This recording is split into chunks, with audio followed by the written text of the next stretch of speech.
Hello guys, welcome to our channel the big tutorial and we are solving class 10th NCERT maths. और हम लोगों ने chapter number 8 introduction to trigonometries start कर दिया। और आज के इस वीडियो में ओनली ट्रिग्नोमेट्री का इंट्रोडक्शन ही देने वाले हैं। अगर आप हमारे चैनल में पहली बार है, वीडियो अगर आपको लाइक करते हैं तो चैनल को सब्सक्राइब कर ले so that you can get the complete solution of class 10th NCERT maths. साथ में बेल आइकन भी इनेबल कर दें। चलिए, दोस्तों के साथ शेयर करना मत भूलिएगा और साथ में वीडियो को लाइक भी कर दीजिएगा। विदाउट एनी डिले सीधे आ जाते हैं टॉपिक पे। सबसे पहले हम लोग ये समझ लेते हैं कि आज के इस वीडियो में क्या क्या पढ़ने वाले हैं। तो हमारा इंट्रोडक्शन देने वाले हैं और फिर इसके बाद हम लोग ट्रिग्नोमेट्रिक रेशियोज पढ़ेंगे। What is the trigonometric ratios, जो आपके 6 ट्रिग्नोमेट्रिक रेशियोज हैं उन सभी को यहाँ पे हम लोग पढ़ने वाले हैं। इंट्रोडक्शन यानी कि ट्रिग्नोमेट्री का इंट्रोडक्शन सीखने से पहले हमें सबसे पहले हम लोग क्या क्या पढ़ चुके हैं। तो आपने क्लास 9th और क्लास 10th में भी पढ़ा होगा, ट्रायंगल्स पढ़ा होगा। और ट्रायंगल्स में एक स्पेशल टाइप आपने ट्रायंगल्स पढ़ा होगा, that is right angle triangles, यानी कि ऐसा ट्रायंगल जो राइट एंगल होता है। और उसका अगर फिगर की बात की जाए तो आपका इस टाइप का एक फिगर बनता है। उसमें एक क्या होता है, एक one angle is a 90 degree form होता है। अब अगर यहाँ पे देखिए क्या होता है कि कभी आपने इमेजिन किया है, कभी सोचा है कि जो बहुत बहुत हाई बिल्डिंग होती हैं उनको कैसे मेजरमेंट किया जाता है। कभी सोचा है कि अगर आप देखिए जो स्कूल में टूर होते हैं तो जो भी टूर किए जाते हैं, आप स्कूल्स में डिफरेंट डिफरेंट प्लेसेस पे जाते हैं स्कूल का टूर, तो वहाँ से हम लोग जो उस पर्टिकुलर प्लेस की जो स्पेशलिटी होती हैं उनको आप सीख करके आते हैं। क्या क्या स्पेशल है वहाँ के बारे में वो सीख के आते हैं। वो एक एजुकेशनल टूर होता है। ऐसे ही आप अगर थोड़ी देर के लिए मान लेते हैं कि कुतुब मीनार के वहाँ पे गए और वहाँ पे आपने देखा इस कुतुब मीनार की जो हाइट है वो कैसे मेजर की जाती है। एक आपका फ्रेंड्स या आप ही ने इमेजिन किया कि यार इसकी हाइट इतना कैसे है, विदाउट एक्चुअल मेजरिंग इसको हम लोग कैसे फाइंड कर सकते हैं। तो मान लो अगर यहाँ पे इस पॉइंट पे आप खड़े हुए हैं और इसके बाद उसके टॉप पर देखते हैं तो एक आपका ये राइट एंगल ट्रायंगल, यहाँ पे देखिए आपका ग्राउंड है, तो यहाँ से देखेंगे तो आपका एक ये राइट एंगल ट्रायंगल फॉर्म हो रहा है। तो यहाँ पे एक और एग्जांपल लेते हैं हम लोग, यहाँ पे कैसे फॉर्म करेंगे। इसके बाद देखिए क्या है, अगर सपोज कीजिए कि एक कोई ये बॉय यहाँ पे एक अपने घर पे बालकनी पे यानी अपने घर पे बैठा हुआ है और यहाँ से उसने देखा कि एक यानी कि रिवर के आउटसाइड दूसरे बैंक पर आपका एक टेम्पल है। तो इस रिवर की जो ब्रीथ है वो आपकी कितना होगा, यानी कि यहाँ टॉप से वो ऑब्जर्व कर रहा है।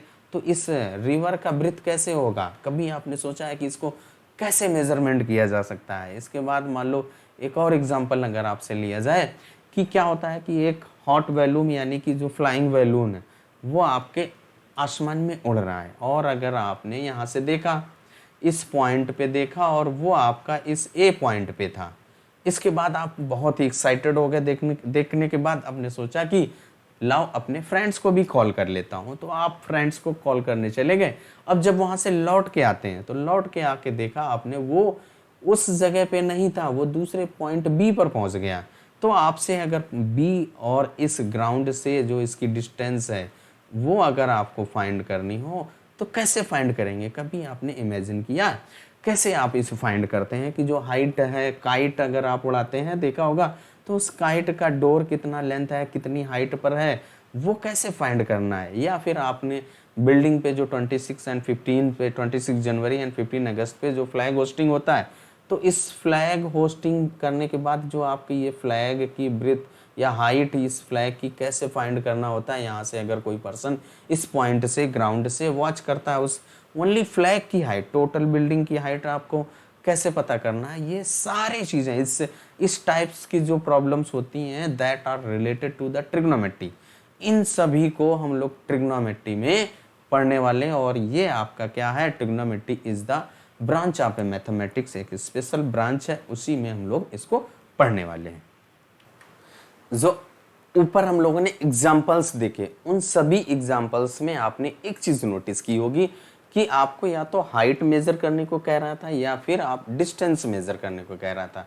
तो इन सभी को कैसे मेजर करना है वो सारा कुछ हम लोग ट्रिग्नोमेट्री में पढ़ने वाले हैं, यानी कि एक मैथ्स का special branch that is the trigonometry, उसमें पढ़ने वाले हैं। जो हमारा ट्रिग्नोमेट्री एक वर्ड है that is formed by the Greek letters, और ग्रीक लेटर्स में आपका ट्राई मीन्स होता है 3, यानी कि आपका एक ट्रायंगल्स होगा जिसमें 3 साइड्स होंगी। गॉन मीन्स साइड्स, और मेट्रॉन मीन्स होता है मेजर करना, यानी कि किसी भी ट्रायंगल्स में 3 साइड्स को मेजर। ट्रिग्नोमेट्री का मीन्स क्या है? 3 साइड्स को मेजर करना। और आपका 3 साइड्स किस में होता है? ट्रायंगल्स पर होता है। अब हम लोग क्या करने वाले हैं कि जो ट्रायंगल्स है उसमें साइड्स और एंगल्स है के बिटवीन में जो रिलेशन होता है दैट, वो हम लोग पढ़ने वाले हैं, और वो ट्रिग्नोमेट्रिक रेशियोज के थ्रू से पढ़ेंगे। ट्रिग्नोमेट्रिक रेशियोज को पढ़ने से पहले आपको राइट एंगल ट्रायंगल्स क्या होता है उसकी प्रॉपर्टीज आनी चाहिए, और इसके बाद हम लोगों ने हाइपोटेनस जो वाला क्या होता है, बेस क्या होता है, और परपेंडिकुलर क्या होता है, इन सभी को आपको पता होना चाहिए। देखिए क्या होता है कि जो राइट एंगल ट्रायंगल होता है, जो साइड्स आपकी जो 90 होता है, 90 के जस्ट अपोजिट आपका हाइपोटेनस है। इसके बाद जो बेस, यानी कि जहाँ पे आपका ग्राउंड, जिस पे आपका ट्रायंगल से राइट एंगल खड़ा होता है।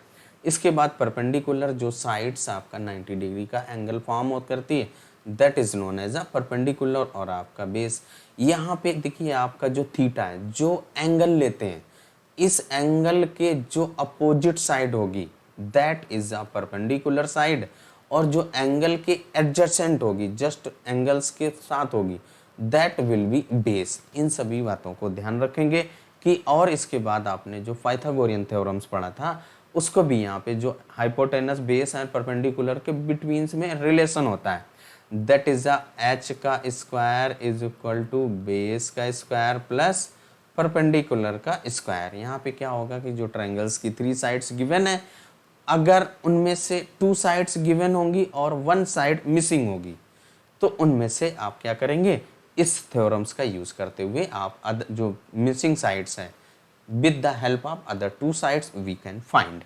इन सभी बातों को ध्यान रख करके तब हम लोग ट्रिग्नोमेट्रिक रेशियोज पढ़ेंगे। ट्रिग्नोमेट्रिक रेशियोज की बात की जाए तो आपका फर्स्ट ट्रिग्नोमेट्री क्या होता है, साइन थीटा, इसके बाद कॉस थीटा, फिर टेन थीटा। इन 3 रेशियोज को यहाँ पे फिर इसके बाद नेक्स्ट आपको बताएंगे।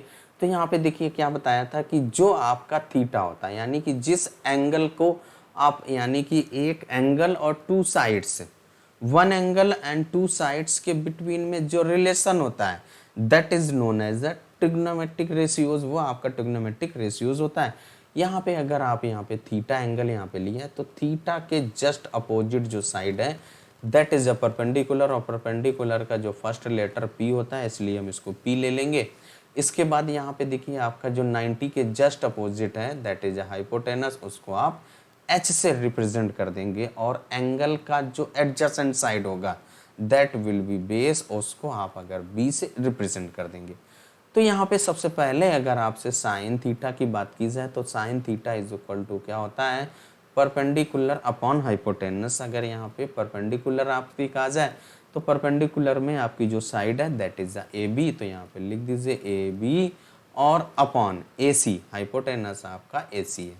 इसके बाद अगर आपका जो second trigonometric ratios cos theta है, कॉस थीटा का अगर आपके बात करेंगे तो cos theta is equal to क्या होता है आपका बेस अपॉन हाइपोटेनस, यानी कि आपका बेस यानी कि एडजेसेंट साइड, जो एंगल है उसका एडजेसेंट साइड दैट इज आपका BC, और हाइपोटेनस आपका क्या है 90 के जस्ट अपोजिट, वो सेम रहेगा। तो यहाँ पे लिख दीजिए BC और अपॉन आपका हाइपोटेनस क्या है AC। इसके बाद आपका जो tan थीटा थर्ड आपका है क्या है, परपेंडिकुलर अपॉन बेस, यानी कि आपका जो tan थीटा की बात करेगा तो परपेंडिकुलर और बेस। परपेंडिकुलर यानी जो एंगल है उसका जस्ट अपोजिट साइड, और जो बेस है मींस एडजेसेंट साइड। तो यहाँ पे परपेंडिकुलर की बात करेंगे तो आपका AB है और अपॉन में BC। ये आपका क्या है 3 ट्रिग्नोमेट्रिक रेशियोज हैं। इसके बाद आप जाते हैं नेक्स्ट 3 पे। नेक्स्ट 3 आपके जो ट्रिग्नोमेट्रिक रेशियोज हैं that are cosec theta, sec theta and cot theta. अब अगर आपका कॉसेक थीटा की बात की जाएगी तो आपका ये क्या होगा, हाइपोटेनस अपॉन परपेंडिकुलर। अब इसके बाद हाइपोटेनस यानी कि जस्ट 90 के जो अपोजिट है दैट इज द हाइपोटेनस, ये आपका H है, और इसके बाद ये आपका B और ये आपका P, यानी कि थीटा के जस्ट अपोजिट परपेंडिकुलर और adjacent sides that is the base. अब यहाँ पे जो हाइपोटेनस आपका क्या है AC है, और इसके बाद आपका जो परपेंडिकुलर है that is a A B, तो यहाँ पे ए बी पुट कर दीजिए। अब इसके बाद जो सेक थीटा है that is a hypotenuse upon base, और हाइपोटेनस आपका क्या है ए सी है, और base is a B C, base means जो एडजेसेंट साइड वो आपका ये बी सी है। इसके बाद जो आपका कॉट थीटा होता है वो आपका बेस अपॉन परपेंडिकुलर होता है, तो यहाँ पे बी अपॉन पी, बेस की बात करेंगे तो आपका बी सी और आपका परपेंडिकुलर ए बी होगा। ये आपका एंगल, यहाँ पे एंगल कौन सा हम लोगों ने लिया, ये थीटा एंगल, और इसके बाद जो अदर टू साइड्स आपका उनके बिटवीन्स में रिलेशंस आ गए थे, साइन कॉस टैन, इसके बाद कॉसेक थीटा, फिर sec theta and cot theta. इन 6 ट्रिग्नोमेट्रिक रेशियोज में हम लोग पढ़ लिए उनका एंगल और साइड्स के बिटवीन में क्या रिलेशंस है, इनको आपको याद रखना है। अब इसके बाद साइन और इसके बाद कॉसेक के बिटवीन में रिलेशन होता है, इसके बाद सेक और कॉज के बिटवीन में रिलेशन, उसको भी यहाँ पे बताएंगे, फिर टैन एंड कॉट के बिटवीन में भी रिलेशन होता है। अब देखिए जो हम लोगों ने साइन थीटा, जो फर्स्ट कंडीशंस क्या पढ़ी थी, sine theta is equal to A B upon A C, और इसके बाद जो आपने कॉसेक थीटा पढ़ा that is A C upon A B. यहाँ से देखिए क्या है sine theta, sine theta is equal to आपने क्या पढ़ा था ए बी अपॉन ए सी, और इसके बाद आपने जो कॉसेक थीटा पढ़ा that is A C upon A B. यहाँ से अगर आप ध्यान से देखें जो राइट साइड में लिखा हुआ है A B upon A C और A C upon A B, ये आपके क्या है एक दूसरे के रेसिप्रोकल है। ए बी अपॉन ए सी का जो रेसिप्रोकल है A C upon A B होगा, और A C upon A B का reciprocal A B upon A C. यहाँ से हम लोग कह सकते हैं कि sine theta and cosec theta और the reciprocal to each other, यानी साइन का रेसिप्रोकल कॉसेक और कॉसेक का रेसिप्रोकल आपका साइन। तो यहाँ से हम लोग लिख सकते हैं क्या साइन थीटा इक्वल टू क्या होगा 1 अपॉन कॉसेक थीटा, क्योंकि साइन एंड कॉसेक का रेसिप्रोकल है। अगर आप इसके अपॉन 1 में एक ये रिलेशन हो गया और इसके अपॉन 1 कर दें तो क्रॉस मल्टीप्लाई कीजिए, तो sine theta multiplied by cosec theta is equal to 1 होता है। ये आपकी जो 2 कंडीशंस यहाँ पे बन रही हैं, इनको आपको याद रखना है कि साइन का रेसिप्रोकल कॉसेक होता है। अगर यहाँ से अगर आप ध्यान से देखें तो cosec theta is equal to क्या होगा 1 अपॉन साइन थीटा होगा। भाई एक दूसरे के रेसिप्रोकल है, 2 का रेसिप्रोकल 1 अपॉन 2, 1 अपॉन 2 का रेसिप्रोकल 2 होगा। सेम ऐसे ही हम लोगों ने जो कॉस थीटा की वैल्यू फाइंड की थी that is B C upon A C, और जो हम लोगों ने सेक थीटा की वैल्यू फाइंड किया था that is A C upon B C. तो अगर आप यहाँ पे ए सी एंड बी सी इनको देखें तो आपका क्या है ये रेसिप्रोकल के फॉर्म में लिखे हुए हैं। तो यहाँ से हम लोग कह सकते हैं कि जो आपका कॉस थीटा इक्वल टू क्या होगा 1 अपॉन सेक थीटा। भाई ए सी के अपॉन बी सी लिखा हुआ है, बी सी के अपॉन ए सी लिखा हुआ है, तो इनको हम लोग रेसिप्रोकल कह देंगे। तो यहाँ पे 1 अपॉन सेक थीटा हो जाएगा। तो यहाँ अगर सेम रूल्स यहाँ पे अगर आप सेक थीटा फाइंड करेंगे, sec theta is equal to 1 upon cos theta, और अगर आप इनको मल्टीप्लाई करेंगे तो cos theta multiplied by sec theta equal to 1 होगा। अब आते हैं जो थर्ड आपके tan theta and cot theta के बिटवीन में क्या रिलेशन होता है। टैन थीटा की जो वैल्यू हम लोगों ने फाइंड किया था that is A B upon B C, और इसके बाद कॉट थीटा की आपने जो वैल्यू फाइंड किया था that is B C upon A B. अब अगर यहाँ पे जो राइट साइड में लिखा हुआ है तो यहाँ पे देखिए A B upon B C और B C upon A B, ये दोनों एक दूसरे के रेसिप्रोकल है, क्योंकि आप अगर 3/2 का रेसिप्रोकल फाइंड करेंगे तो आपका 2/3 होगा भाई, क्योंकि न्यूमरेटर एंड डिनोमिनेटर को इंटरचेंज कर देते हैं। तो अगर रेसिप्रोकल अगर आपको फाइंड करना होता है तो यहाँ से देखिए आपका जो tan theta is equal to क्या होगा 1 अपॉन कॉट थीटा के, क्योंकि B C upon A B is written as a जो आपका A B upon B C, और वो आपका 1 अपॉन कॉट थीटा हो जाएगा। तो यहाँ से देखिए क्या हो जाएगा जो टैन थीटा और multiplied by cot theta is equal to 1, एक ये कंडीशन, या आप कह सकते हैं cot theta is equal to 1 upon tan theta, यानी कि टैन थीटा का रेसिप्रोकल कॉट और कॉट का रेसिप्रोकल टैन। ये आपके इन 3 ट्रिग्नोमेट्रिक रेशियोज के बिटवीन में रिलेशंस क्या होते थे उन सभी को हम लोगों ने पढ़ लिया। अब इसके बाद आते हैं नेक्स्ट टॉपिक पे। जो हम लोगों ने 3 ट्रिग्नोमेट्रिक रेशियोज पढ़े थे साइन, कॉस एंड टैन, इनके बिटवीन्स में क्या रिलेशन होता है, अगर आपको उसको फाइंड करना हो तो देखिए हम लोगों ने जो थर्ड रिलेशन फाइंड किया है tan theta is equal to P upon B यानी कि A B upon B C. तो यहाँ पे देखिए क्या है, tan theta is equal to क्या होता है आपका, tan theta is equal to आपने पढ़ा A B upon B C. अब हम लोग क्या करेंगे, जो राइट साइड है A B upon B C है तो इसको हम लोग ऐसे भी तो लिख सकते हैं, tan theta is equal to A B upon A C और whole upon B C upon A सी।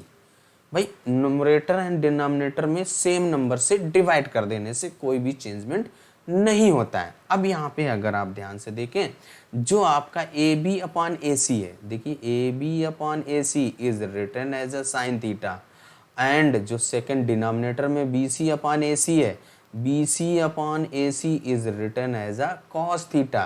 तो यानी कि न्यूमरेटर में आपका साइन थीटा हो जाएगा, डिनोमिनेटर में कॉस थीटा। तो यहाँ पे लिख दीजिए क्या, tan theta is equal to आपका sine theta upon cos theta. This one is the relation between sine cos and tan।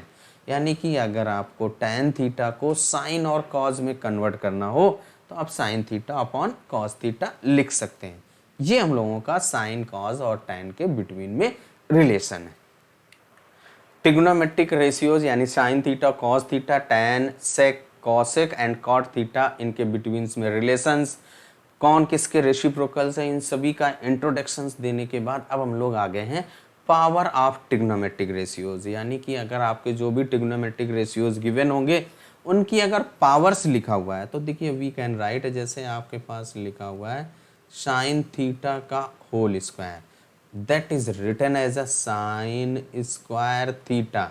Same अगर आपका कॉस थीटा लिखा हुआ है, कॉस थीटा की पावर 3 लिखा हुआ है, that is written as a sine की कॉज है यहाँ पे कॉज, तो आपका कॉज हो जाएगा भाई कॉज की पावर 3 थीटा। सेम अगर आपका यहाँ पे tan थीटा और उसका स्क्वायर लिखा हुआ है तो आप इसको लिख देंगे tan स्क्वायर थीटा। ये हमारा क्या है, पावर अगर आपके ट्रिग्नोमेट्रिक रेशियोज है तो उसको कैसे लिखना है, साइन स्क्वायर थीटा लिखा हुआ है, इट मींस जो वैल्यू आप साइन थीटा है उसका स्क्वायर करना पड़ेगा। अगर आपका कॉस क्यूब थीटा है, इट मींस जो वैल्यू आप कॉस थीटा होगी उसकी पावर 3 करना पड़ेगा।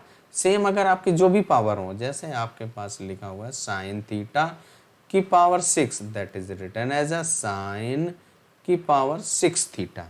यानी कि आपका साइन की पावर 6 थीटा है तो आप उसको साइन थीटा की पावर 6 लिख सकते हैं। जो वैल्यू आप साइन थीटा होगी उसकी पावर 6 कर देंगे। ये हम लोगों की पावर ऑफ ट्रिग्नोमेट्रिक रेशियोज। इस तरीके से जो इंट्रोडक्शन ऑफ ट्रिग्नोमेट्रिक रेशियोज है वो आपका कंप्लीट हो जाता है। तो आज के इस वीडियो में हम लोग यहीं तक, जो एक्सरसाइज 8.1 है उसको हम लोग नेक्स्ट वीडियो में सॉल्व करेंगे। एक्सप्लेनेशन हम लोगों का कैसा लगा कमेंट करके ज़रूर बताइएगा। तब तक अपना ख्याल रखें, स्वस्थ रहें, मस्त रहें। मिलते हैं नेक्स्ट वीडियो में।